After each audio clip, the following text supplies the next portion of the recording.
สบายดีตอนเช้าทุกคนเอ้ยเตาแก๊สหมดมันคือบ่เป็นสีเปลี่ยนคือเจ้าว่าสีอย่างสีก็ยังเขียวอยู่อันนั้นสีแก๊สหั่นน่ะมันบ่เป็นสีแดงเออขาว16 องศาอยู่แต่ว่ามันควันออกปากอยู่มันหนาว หุ่นน่ะควันออกปากหุ่นบุบมันดาดำเด้ดำน้อยอู้อุ่นแล้วอ่ะฮะอุ่นแล้ววะ โอ้กูก็นั่งอิงแอวกู แต่ว่ามื้อนี้ร้อนแล้วแดดนี่นะเห็นบ่มื้อนี้มันบ่หนาวปานใดโอ้แต่ว่าดอกหญ้าทั้งหน้าอ่ะเบิ่งดอกหญ้าทั้งหน้านี่งามเว้ยโอ้แม่ดอกเหล้าอ่ะดอกหยังเขาเอิ้นน่ะเฮ้อว่าเบิ่งแม่ทุกคนโอ้เต็มเลยนี่นะอีกเดือนหนึงก็สิได้จูดแล้วว่าแต่ว่าเบิ่งหมา2 ตัวมันตาสงสารขนาดนางยันบ่กล้ามาหาหมู่แน่น่ะพุ่นเห็นบ่ทุกคนเห็นนะหมา2 ตัวมันมา หมาเฮือนนั่นน่ะอยู่สี่แยกเพิ่นบ่มาหาหมู่สินั่งตากแดดก็บ่เนาะเพราะว่าย่านเจ้าถิ่นอยู่นี่เด้เจ้าถิ่น3 องค์เด้เจ้าถิ่น3 องค์เนี่ยเสียงนกขั้วแล้วน่ะนี่นกขั้วจับต้นไหนวะทุกคนสูงโพ้นนะปืนเขายิงกันน่ะยิงก็บ่ได้มันสูงโพ้น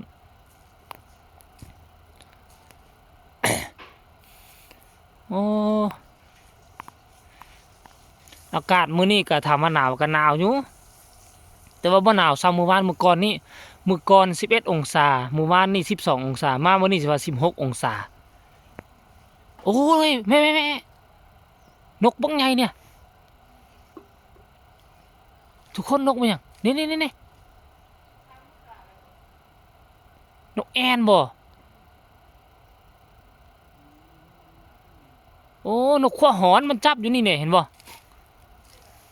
โอ้ทุกคนนี่เห็นบ่นี่นะ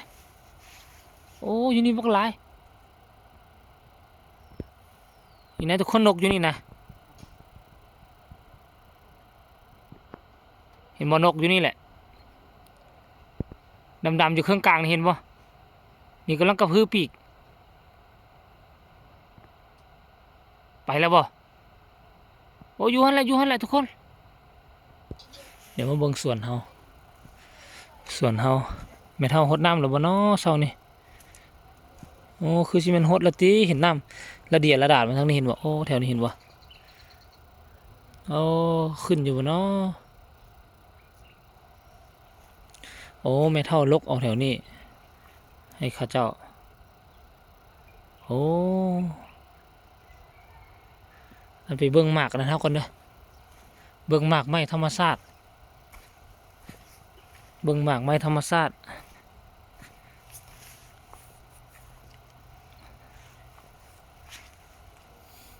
บ่สุกง่ายเด้ทุกคนหมากอันนี้นะนี่นะแล้วมาเป็นฟอดแล้วนี่อยู่ซั่นน่ะหมากหนามครอบนี่โอ้สุกแล้ว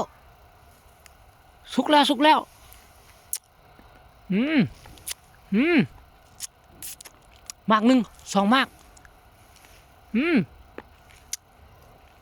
มันคือบุสุกพร้อมกันวะทุกคนมันสุกบางมากนะบ่หวานวะบ่หวานนี่นะสุกบ่พร้อมกันสุกบางมากสุกจนว่าแห้วนี่นะนี่ทุกคนบางนี่สุกจนแห้ว2หมากแล้วสุกจนแห้วเห็นบ่นี่นะโอเคเด้อ คลิปนี้ฝากไว้ตอนเช้าๆซ้ำนี้ก็แล้วกันสิเก็บหมากนี่กินก่อนไปพอกันไหม